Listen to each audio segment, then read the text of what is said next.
Welcome back to the Resident Evil 3 Retrospective. When Resident Evil 3 Nemesis launched in 1999 for the PlayStation 1, it had a difficult task of following up its predecessor, a game widely considered one of the best survival horror games of all time. Rather than expanding in the series in the same way its predecessors did, Resident Evil 3 took a different approach, focusing on high-intensity action, environmental exploration, and a relentless pursuer that redefined the franchise's sense of fear.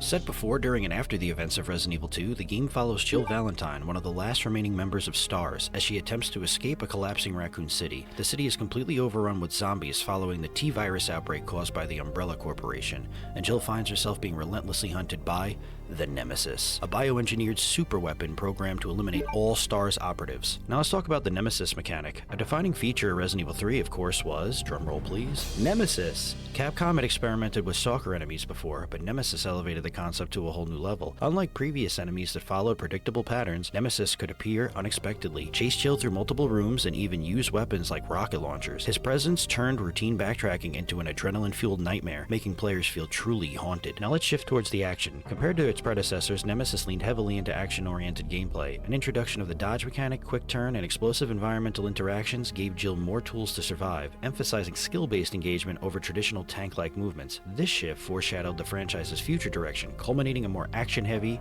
you guessed it, Resident Evil 4. The game also featured a more dynamic experience with its, quote, live selection system. At key moments, players had to make split-second choices, influencing how scenes played out. While not as deep as true branching paths, it added a layer of replayability and tension. Raccoon City truly was a playground of horror. Unlike the confined spaces of the Spencer Mansion or the RPD, Resident Evil 3 expanded its scope to showcase a crumbling city in its final hours. A semi-open nature of the city gave players more freedom, and its environmental storytelling, burning buildings, abandoned shops, desperate survivor notes painted a haunting picture of the outbreak's devastation. Now let's discuss the legacy of RE3. Despite being somewhat overshadowed by its predecessor, Nemesis remains a crucial entry in the series. It solidified Jill Valentine as one of the franchise's most iconic protagonists, pushed the boundaries of AI-driven horror, and laid the groundwork for the series' eventual shift towards action-horror hybrids. In 2020, the Resident Evil 3 remake dropped and modernized its mechanics, but faced criticism for cutting content and reducing Nemesis' impact. However, the original Resident Evil 3 still holds up with a unique blend of survival horror and action, a tense, fast-paced thrill ride that cemented Nemesis as one of gaming's most terrifying antagonists. And how could we forget about our favorite support character, UBCS mercenary Carlos Oliveira? That is one fine-looking guy. For longtime fans, Resident Evil 3 still holds a special place in the survival horror genre. Whether it was the heart-pounding moments of being stalked by Nemesis, or the frantic escapes through Raccoon City, or even the memorable characters, the game left a lasting impact. So, what are your favorite moments of RE3? Do you prefer the original or the remake? Or do you prefer the predecessors to the action-oriented gameplay? Let me know in the comment section below, and thank you for checking out the RE3 Retrospective.